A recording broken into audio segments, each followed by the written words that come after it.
A'udzubillahi minasyaitonirrajim. Bismillahirrahmanirrahim. Alhamdulillahirabbil alamin. Nahmaduhu wa nasta'inuhu wa nastahdihi wa nastaghfiruh. Wa na'udzubillahi min syururi anfusina wa min sayyiati a'malina. May yahdihillahu fala mudilla lahu wa may yudlilhu fala hadiya lahu. Nashhadu an la ilaha illallah wa nashhadu anna Muhammadan abduhu wa rasuluh. Allahumma salli ala sayyidina Muhammad wa ala alihi wa sahbihi ajma'in. Alhamdulillah, bersyukur pada Allah Subhanahu wa taala, salawat dan salam kepada baginda Nabi sallallahu alaihi wasallam. Alhamdulillah, bertemu lagi kita pada kali ini. Dalam sesi ini insya-Allah kita akan bersama-sama mentadabbur muka surat 182 daripada Mushaf, iaitu ayat yang ke-41 sehingga ayat yang ke-45 daripada surah Al-Anfal. InsyaAllah seperti biasa kita minta kepada semua sahabat-sahabat yang berada dengan kita pada pagi ini untuk memberi feedback suara dan juga gambar insyaAllah. Jadi insyaAllah hari ini kita masih lagi surah Al-Anfal. Hari ini kita masuk kepada juzuk yang baru, iaitu juzuk yang ke-10 insyaAllah. Alhamdulillah, juzuk yang ke-10. Jadi setelah daripada kita menceritakan tentang surah Al-Anfal ni sehingga ayat yang ke-40, iaitu kita bermula dengan surah Al-Anfal ni. Surah Al-Anfal ni artinya ialah harta rampasan perang, harta yang diperolehi selepas daripada sesuatu peperangan. Jadi kita mulakan surah ini dengan pertanyaan, iaitu menyebut Allah Subhanahu Wa Taala menyebutkan bahawa orang-orang yang beriman ni bertanya kepada Nabi sallallahu alaihi wasallam, bagaimana harta ni milik siapa? Harta yang kita perolehi dari peperangan. Jadi selepas daripada tu Allah Subhanahu Wa Taala telah menyebutkan bahawa kamu semua ni kerana berlaku sedikit kita kata pertelingkahan di kalangan orang-orang Islam yang sama-sama mengikuti peperangan pada masa itu. Jadi ada yang kata ini milik kami, ada yang kata ini milik kami, inilah kami lebih berhak, ini kami lebih berhak. Jadi Allah Subhanahu Wa Taala akhirnya mengatakan bahawa yang penting bagi kamu ialah takwa, yang penting kepada kamu adalah iman, yang penting kepada kamu semua adalah kamu ni menjaga hubungan sesama kamu. Masalah harta ni milik siapa, patut beri pada siapa, sepatutnya kamu serah kepada Allah Subhanahu Wa Taala. Kemudian Allah Subhanahu Wa Taala telah menjelaskan bermula daripada awal surah Al-Anfal lagi, Allah Taala mengatakan bahawa kamu sepatutnya tidak patut berlaku beginilah. Kerana apa? Kerana banyak peristiwa-peristiwa yang berlaku sejak daripada mula kamu nak keluar lagi. Daripada Madinah ni, ketika kamu nak pergi kepada ni, kamu sebenarnya kebanyakan daripada kamu bukan kerana nak berperang ni, tapi kebanyakan kamu berfikir untuk mendapatkan harta yang dibawa larilah oleh Abu Sufyan, yang dibawa berniaga ke Madinah. Harta kamu yang dibawa, kamu asalnya nakkan kepada benda tu, nak kepada harta yang banyak tu, tapi akhirnya berlaku peperangan. Jadi akhirnya maknanya sini ialah Allah SWT sebutkan banyak peristiwa pertolongan Allah Ta'ala beri kepada kamu semasa peperangan, selepas peperangan dan sebagainya lah, sebelum, selepas, semua benda tu telah ditentukan oleh Allah Subhanahu Wa Taala.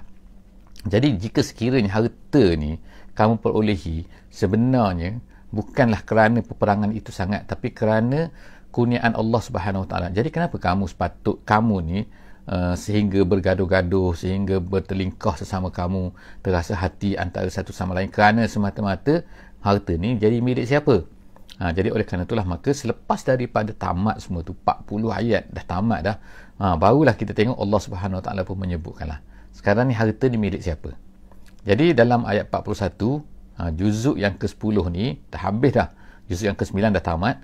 Juzuk yang ke-10 ni Allah Ta'ala pun menceritakan, wa'lamu, a'udzubillahi minasyaitonirrajim, bismillahirrahmanirrahim, wa'lamu annama ghanimtum min syai' fa anna lillahi khumusahu walirrasul walizil qurba wal yatama wal masakin wabnis sabil in kuntum amantum billahi wa ma anzalna ala abdina yaumal furqan yaumal taqal jam'an wallahu ala kulli syai'in qadir.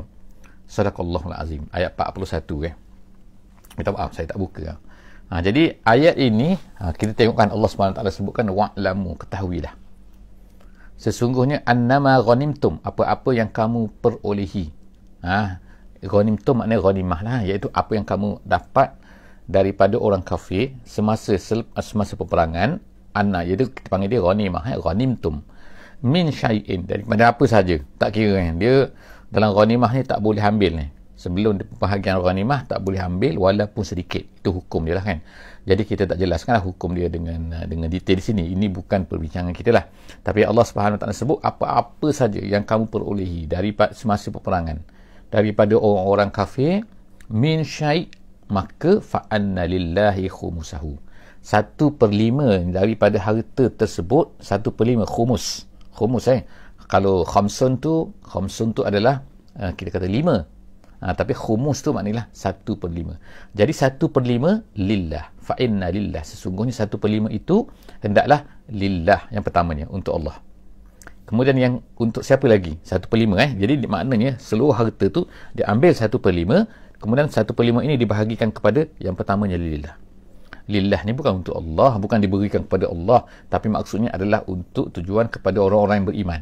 Maknanya apalah masalah orang beriman, untuk kebaikan orang beriman, diberikanlah, dimanfaatkan untuk apa-apa saja. Jadi sekarang pada zaman tu, pada masa tu Nabi ada, jadi diberikan kepada Nabi. Jadi Nabilah yang menguruskan kepada siapakah harta ini. Itu maksud lillah.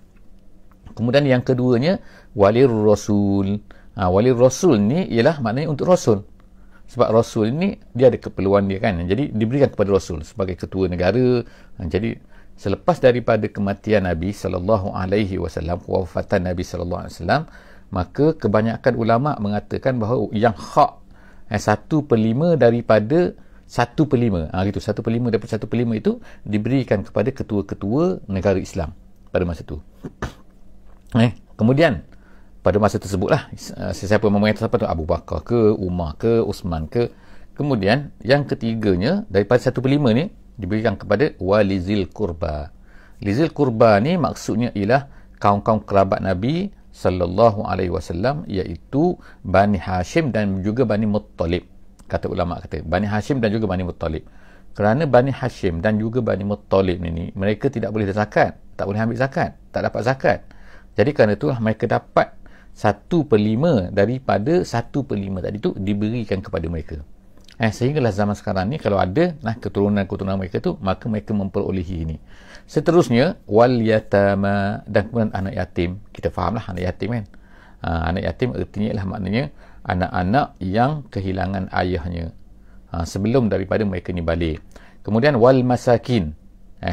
Maksud sebelum daripada balik tu maknanya kalau mereka dah balik tak dipanggil lagi sebagai anak yatim. Maknanya kalau mereka belum balik lagi, ayah tak ada, maka pada masa tu dipanggil sebagai anak yatim. Kemudian wal masakin, dan juga orang miskin. Wa banis sabil. Orang miskin maksudnya ialah orang-orang yang memerlukan, orang poor, orang miskin, orang tak cukup harta untuk perbelanjaan mereka. Kemudian seterusnya ialah wa banis sabil. Dan kemudian iaitu apa ni? Anak-anak perjalanan. Dia panggil anak-anak perjalanan ni artinya maknanya lah orang-orang yang dalam perjalanan lah, orang yang dalam musafir yang berkeputusan. Jadi perbincangan dengan detail ni, siapakah begini, orang ni macam itu semua adalah perbincangan di kalangan para ulama para ulama ulama fiqh. Kita tak bincangkan sini dengan secara detail ni. Seterusnya Allah SWT kata in kuntum amantum. Semua tu kita tengok kan, serahkan kepada Allah, serah kepada Rasul, beri kepada ni, beri ni. Kemudian baki lagi 4/5 barulah dibahagikan kepada tentera-tentera yang berada di dalam medan peperangan, yang mengikuti peperangan tersebut. Ini semua Allah Ta'ala kata in kuntum amantum billahi wa ma anzalna ala abdina yaumal furqan. Allah Ta'ala kata semua ni kalau kamu beriman, in kuntum amantum, kamu beriman dengan Allah, beriman dan juga beriman dengan wama anzalna, dengan apa yang kami turunkan ala abdina, ke atas rasul kami, ke atas hamba kami, iaitu Muhammad lah, iaitu Al-Quran maksudnya. Kalau kamu beriman dengan Allah, kamu beriman dengan Al-Quran, maka inilah cara dia. Kalau kamu tak beriman tu cerita lain lah. Kemudian dia kata yaumal furqan. Yaumal furqan iaitu hari Badar tu. Badar tu furqan. Hari Badar tu dipanggil sebagai yaumal furqan. Kenapa? Kerana Furqan ni maknanya pembeda. Furqan ni maknanya penjelas, yang menjelaskan di antara yang benar dengan yang salah. Kerana hari Badar ni memang dia power hari ni. Kita nampak macam hari peperangan. Bukan peperangan biasa sebenarnya. Dia seolah menjadi penentu sehingga orang-orang Arab semua nampak kan mana betul mana salah. bermulanya detik-detik tu. Kalau sebelum daripada tu macam tak jelas ni Muhammad ke betul? Orang Arab ni, bagi orang Arab biasa ni, mereka tengok Muhammad betul ataupun orang-orang Abu Jahal and group dia, Abu Sufyan, Abu semua ni kan, orang musyrik ni. Bila tengok-tengok, bila Muhammad dia hanya 313 orang, tiba-tiba dapat ni mengalahkan ni tentera musyrikin yang 1000 lengkap dengan persenjataan ini memang pelik. Jadi mereka pun mula tersentak lah, orang Arab semua. Satu negara, satu tanah Arab tu macam ni pelik. Jadi bermulalah era, kita katakan, nampak Islam tu betul dan syirik tu adalah salah kan bagi orang Arab biasa. Jadi itu Allah SWT katakan sebab tu nama dia Yaumal Furqan. Kemudian Yaumal Taqal Jam'an, Allah Ta'ala namakan juga Yaumal Taqal Jam'an, iaitu pada hari Iltaqa Al-Jama'an, berjumpanya dua perkumpulan. Maksud dua kumpulan tu ialah satu tentera Islam, yang kedua tentera musyrik. Jadi Yaumal Taqal Jam'an, keturut wallahu ala kulli syai'in qadir, dan Allah itu maha berkuasa di atas segala sesuatu. Qadir tu berkuasa, ala kulli syai'in, di atas segala sesuatu. Maknanya Allah Ta'ala nak buat macam apa-apa pun Allah Ta'ala boleh. Kemudian seterusnya ayat, kita tengok ayat 42. Iz antum, Allah Ta'ala ingat lagi. Bila kata is, maknanya ada uzkur. Seolah-olah yang betul dari segi bahasa Arab ni kan. Dan ingatlah ketika. Ketika apa? Antum itu ni Allah Ta'ala ceritakan lagi. Suasana dalam peperangan tu kan. Bagaimana pertolongan Allah Subhanahu Wa Ta'ala kepada orang mukminin. Ingat ketika kamu, antum bil udwatid dunya. Udwah ni maknanya maksudnya ialah yang dekat. Maksudnya udwah tu maknanya dunia tu, minta maaf, dunia tu dekat, maknanya udwah tu ialah bahagian yang mendekati, bahagian yang dekat ni maksudnya ialah yang mendekati dengan Madinah. Sebab kalau ikut dari segi peta lah kalau ikut dari peta lah, mudahnya macam tu kan. Walaupun penjelasan dulu tak adalah pakai peta-peta ni, tapi kita zaman moden ni kan, ataupun kita lebih lagi dahsyat lagi, kita boleh guna Google Map ke dan sebagainya, kita boleh tengok kan bahawa orang Islam pada masa dalam peperangan tu di Badar tu mereka tu berada mendekati dengan Madinah. Iaitu mereka ni maknanya orang Islam datang daripada Madinah, jadi mereka duduk di kawasan yang mana berhampiran dengan Madinah. Walaupun taklah berhampiran sangat, tapi maknanya orang-orang kafir ni datang daripada menjauhi Madinah. Gitu. Jadi itu dipanggil udwatid dunia, yang menghala kepada, mendekat itu menghala kepada Madinah. Wahum, iaitu orang kafir tu bil udwatil quswa, dan mereka tu berada di pihak daripada jauh Madinah. Jadi orang Islam datang daripada pihak Madinah ni, dan orang kafir datang daripada jauh daripada Madinah. Dia bukan macam tu, bukan balik macam tu, tapi dia balik macam tu. Begitu. Jadi warraqbu, dan kemudian satu lagi siapa? Ar-Raqbu ni iaitu Abu Sufyan tu. Ar-Raqbu dipanggil. Ar-Raqbu tu maknanya ialah kafilah tu, kafilah yang membawa harta yang banyak daripada Syam tu. Itu dipanggil Ar-Raqbu. Asfala minkum. Asfal tu maknanya ialah di tepi laut. Minkum, daripada kamu. Asfal minkum maknanya, kalau ikut asfal tu di bawah, tapi maknanya mereka tu maksudnya jauh daripada kamu pada masa itu. Sebab asalnya orang Islam ni nak pergi kepada tentera Abu Sufyan, tapi Abu Sufyan sepatutnya melalui Badar sepatutnya. Sebab Badar ni adalah merupakan laluan kafilah-kafilah yang datang daripada Syam, mesti nak pergi ke Mekah, mesti melalui kawasan Badar ni. Tapi pada masa tersebut dia lari, dia melencong. Abu Sufyan ni rasa dah kan, dia pandai kan, dia ada bau-bau dia kan, dia melencong jauh berapa jauh tu. Kalau ikutkanlah lebih kurang pada masa tu lebih kurang belas kilometer jauh daripada mana. Kalau kita kata taklah jauh sangat kan, kau naik kapal terbang kan, zaman moden kan, tapi zaman dulu kira 15 kilometer tu kata contohnya, ataupun 20 kilometer tu kira jauh dah tu. Jauh, dah melencong jauh kan.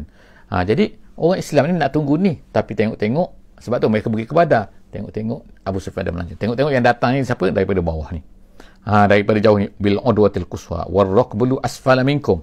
Asfal, kemudian walau tawa'attum, Allah Subhanahu Wa Ta'ala kata, kalau kamu berjanji, tawa'attum, siapa yang berjanji, iaitu kamu tentera Islam ni dengan tentera kufur ni, tentera musyrik ni, kalau berjanji maknanya nak berjumpa di satu tempat, nescaya lakhtalaftum fil mi'ad. Allah Subhanahu Wa Ta'ala kata, nescaya kamu tak akan berbeza dalam perjanjian. Dalam mana janji apa tu? Okey, kita berjumpa sini, kita berperang di sini. Kenapa di Badar? Kenapa tak bertemu di tempat lain? Itulah makna kita kata Allah Subhanahu Wa Ta'ala lah yang telah mengaturnya.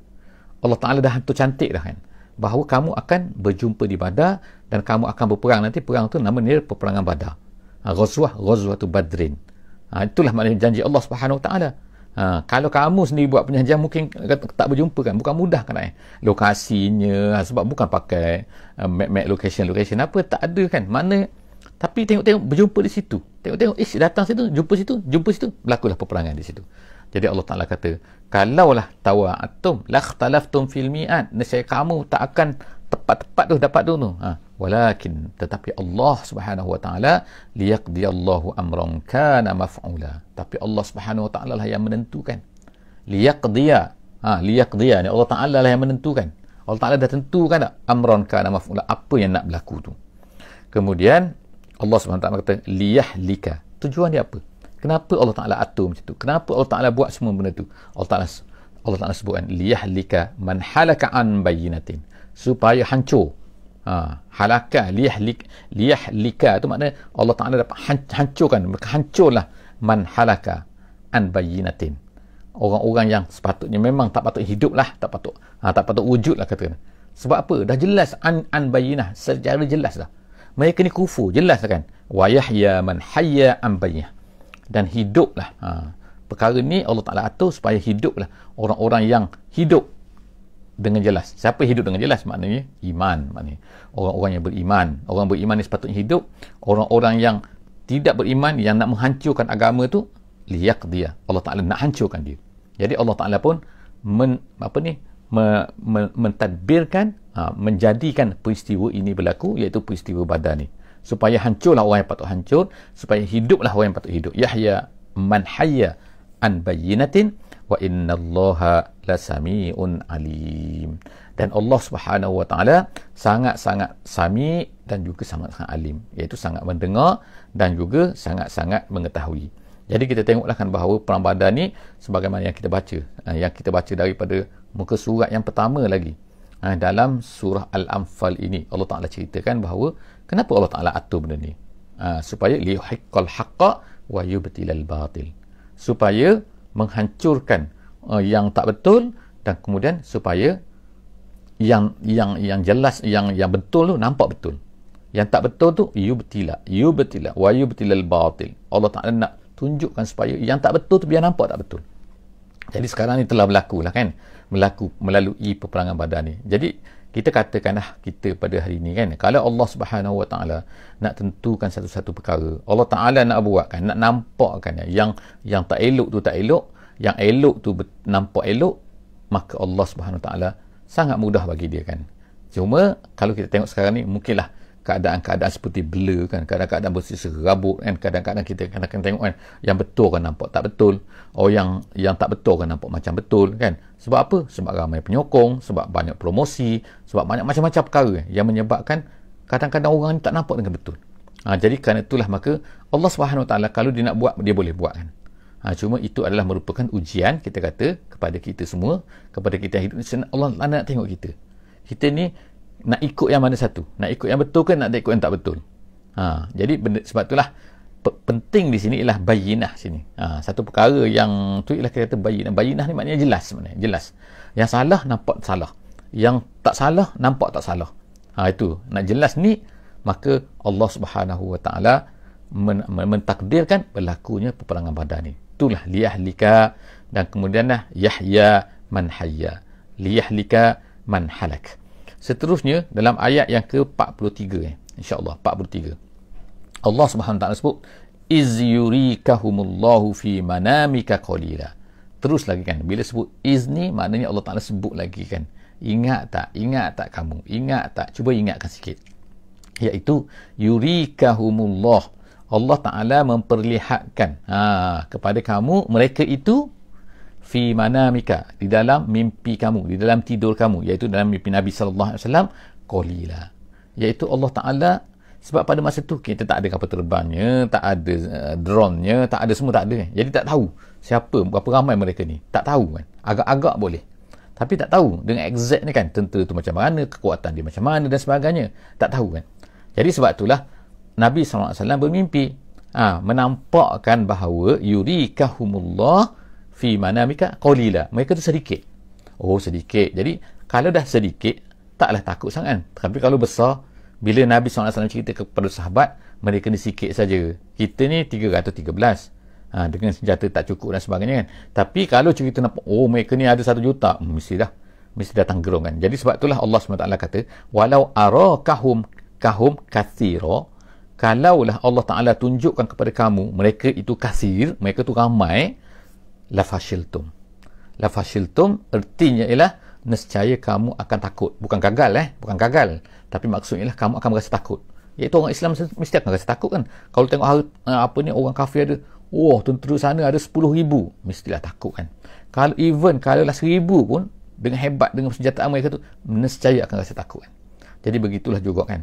Kita tengok sekarang kan musuh-musuh Islam kan. Kalau kita rasa, hebatnya mereka. Sebab itulah mereka ni menciptakan supaya menampak mereka ni, musuh-musuh Islam nampak macam mereka ni hebat. Tapi Allah Subhanahu Wa Taala boleh buat apa saja kan. Allah Taala boleh tunjukkan bahawa nampakkan mereka ni hebat ke, mereka nampak tak hebat ke, itu adalah terserah kepada Allah Subhanahu Wa Taala. Allah Taala yang lebih tahu kan. Jadi yang berlaku dalam peperangan Badar ni, Nabi tengok bahawa mereka ni sikit. Lalu Nabi ceritakan kepada sahabat bahawa mereka ni sikit saja. Jadi sahabat pun jadi taklah rasa takut. Jadi Allah Taala kata, kalau Allah Taala tunjukkan mereka ni ramai, banyak, kasir, lafashiltum. Nescaya kamu akan rasa takut, wala tanaza'tum fil amri. Nescaya kamu akan bergaduh. Nabi kata bergaduh tu bukan bergaduh bertumbuk kan, tapi wala tanaza'tum, nescaya akan ada orang cakap macam ni, ada orang cakap macam ni. Iaitu apa? Fil amri tu. Dia kata fil amri tu maksudnya ialah dalam urusan ini, dalam kerja ini. Kerja apa? Iaitu dalam peperangan ni. Nescaya akan ada orang kata, tak payah perang lah, takutlah. Perasaan takut sebenarnya kan. Jadi akan rasa macam-macam lah. Itulah dia kata wala tanaza'tum fil amri. Nescaya ikhtalaftum, kamu akan berbeza pendapat dalam nak berperang atau perang ni. Walakinallaha sallam. Tapi disebutkan Allah Ta'ala ni salam. Salam ni maknanya menyelamatkan kamu daripada rasa takut ni, menyelamatkan kamu, tidak berlakulah kamu ni berbeza pendapat ni. Jadi tak wujud benda tu. Perasaan takut pun tak ada. Perasaan ni pun tak ada. Innahu alimun bizatis sudur. Allah Ta'ala tahu apa yang ada di dalam dada kamu. Apa yang kamu ni rasa macam ni, kamu rasa takut ke, kamu apa, Allah Subhanahu Wa Taala tahu. Kemudian Allah Taala kata dalam ayat 44 ni, Allah sebut lagi masalah nampak ni kan. Ini masalah, maknanya masalah perasaan dalam hati ni. Kita nak kata apa kan, iaitu maknanya moral. Moral tinggi, moral rendah kan. Jadi kalau nak berperang ni, kalau perasaan tu semangat yang tinggi, moral yang tinggi kan, dalam keadaan siap berjuang, nescaya akan, itu adalah di antara sebab yang menyebabkan peperangan. Begitulah juga kita sebenarnya kan, dalam kehidupan kita. Kalau semangat kita kuat, kalau moral kita tinggi, nak buat sesuatu benda, kita akan boleh buat benda tu. Walaupun keadaan kita macam tak mungkin, tapi Allah Ta'ala boleh tentukan. Jadi sebab itulah ini pengajaran yang secara langsung ialah pentingnya motivasi, pentingnya semangat, pentingnya apa kan yang ada. Jadi Allah Ta'ala kata, wa iz yurikumuhum izil taqaitum fi a'yunikum qalila.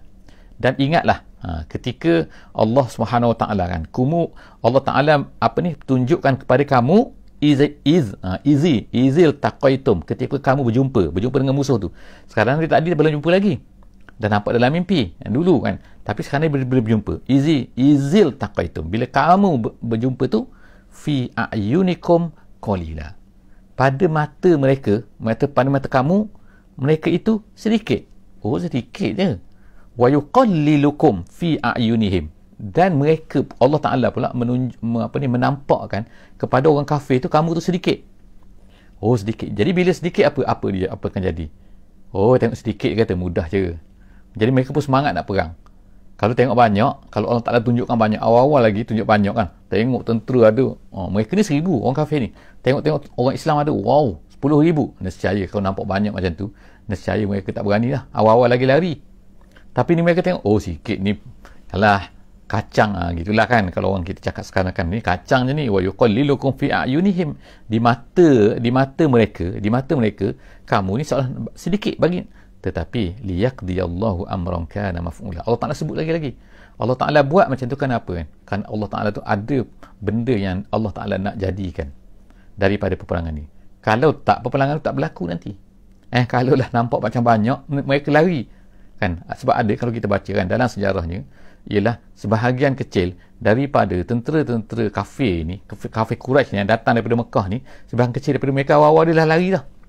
Sebab apa? Bila tahu bahawa tentera harta Abu Sufyan ni dah selamat dah. Kenapa lagi kita mesti berperang, dia kata? Kenapa kita habis masa susah-susah nak pergi perang dengan tentera Muhammad ni? Kita dah selamat dah. Kita datang nak selamatkan ini kafilah Abu Sufyan. Tiba-tiba mereka dah selamat. Buat apa lagi kita nak berperang? Tu alasan setengah. Jadi sebab tu mereka lari. Jadi kalau Allah SWT tunjukkan bahawa ni ramai ni, niscaya mereka akan lari. Tapi Allah Ta'ala nampakkan sedikit. Jadi mereka pun semangat nak berperang. Semangat jadi berperang, tapi Allah Ta'ala nampakkan pula kepada orang Islam ni bahawa mereka ni sedikit. Gitu. Jadi dalam ayat yang lain dalam surah Ali Imran, Allah SWT sebutkan bahawa kan, mula-mula tu mereka nampak sedikit. Bila berlaku peperangan betul, tengok ramai pula. Dengan malaikatnya mereka nampak dan sebagainya. Jadi mereka pun naik takut lah pada masa tu kan. Jadi sebab itulah, jadi mereka pun moralnya dah menjadi rendah masa peperangan, jadi mereka pun kalahkan. Wa ilallahi turja'ul umur. Allah Ta'ala kata, dan kembali kepada Allah lah kembali segala sesuatu. Maknanya bila kita yakin kepada Allah lah kembali segala sesuatu, maknanya Allah Ta'ala lah kita balikkan kepada Allah. Allah Ta'ala tahu apa yang berlaku ni. Kita pada hari ni kita tengok kan, Islam itu dihina, Islam itu dibuat, ada ramai musuh Islam, macam-macam orang plan. Tapi kita ingatkan bahawa Allah SWT lebih power. Mereka semua tu adalah hamba Allah. Mereka tu mati, mereka tu buat perancangan pun Allah Ta'ala boleh ubah kan. Mungkin perancangan mereka dah buat, tengok-tengok rupanya tersilap. Kita jangka tak silap kan. Macam mana boleh tersilap kan? Mereka kan canggih, mereka kan dibuat macam-macam, mempunyai pakar-pakarnya begini semua, pakar tentera, pakar ni, pakar psikologi, pakar. Tapi tengok-tengok tersalah kan. Macam mana boleh tersalah? Allah Subhanahu Wa Ta'ala, wa ilallahi turja'ul umur. Kepada Allah lah kembali segala. Jadi kita serahkan kepada Allah kan. Di samping kita berusaha sedaya mungkin yang diperintahkan oleh Allah Subhanahu Wa Ta'ala, tapi apa-apa kita mesti serah. Kita tengok kan bagaimana perintah Allah Subhanahu Wa Ta'ala. Kalau orang Islam ni bila masuk peperangan, bila masuk kita berhadapan dengan orang yang musuh-musuh Islam, orang yang tak suka pada Islam ni, kita tengok kan bagaimana anjuran Allah Subhanahu Wa Ta'ala, ya ayyuhallazina amanu, wahai orang-orang yang beriman, ya ayyuhallazina amanu iza laqitum fi'atan, apabila kamu berjumpa dengan fi'atan, satu kumpulan daripada mana-mana manusia lah yang tak suka kepada Islam ni, fasbutu, hendaklah kamu sabat tu artinya ialah berdiri teguh. Jangan kamu ni lemah semangat, jangan kamu ni rasa nak lari, jangan kamu gini kan. Fasbutu, Allah Ta'ala kata, wazkurullah, dan jangan lupa kepada Allah Subhanahu Wa Ta'ala. Ingatlah Allah kathiran, banyak-banyak. Jadi sebab apa? Yang memenangkan kita, yang membantu kita, yang menjadikan kita ni berjaya dan segala-galanya kan, ialah Allah Subhanahu Wa Ta'ala. Wa man nasru illa min indillah. Tidak adalah kemenangan tu melainkan daripada Allah. Bukan daripada kita kata malaikat. Walaupun Allah Ta'ala hantar malaikat, tapi malaikat tak boleh nak buat apa kalau Allah Ta'ala tak izinkan.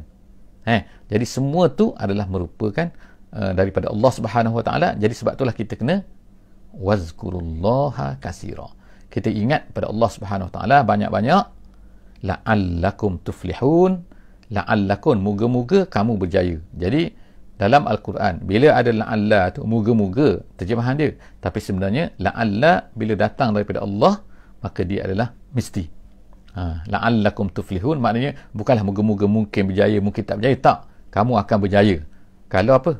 Kamu sabar, iaitu kamu berdiri teguh, tak patah semangat, rasa kuat, dan kamu ingat kepada Allah. Jadi dua perkara Allah Ta'ala minta daripada kita apabila kita berjumpa dengan musuh-musuh Islam untuk menghadapi mereka. Jadi insya-Allah moga-moga Allah Subhanahu Wa Ta'ala akan beri keberkatan kepada hidup kita, kefahaman kepada agama, melihat kepada Al-Quran sentiasa insya-Allah, dan juga akan menjadi guide kepada kita dalam kehidupan kita seharian, dalam keadaan kehidupan kita insya-Allah, kehidupan kita di atas dunia ni insya-Allah. Aku qauli hadza wa astaghfirullahal azim li wa lakum wa billahi taufiq wal hidayah. Wassalamualaikum warahmatullahi wabarakatuh. Bismillahirrahmanirrahim. Wal 'asri innal insana lafi khusr illa allazina amanu wa amilus solihat wa tawasaw bil haqqi wa tawasaw bis sabr.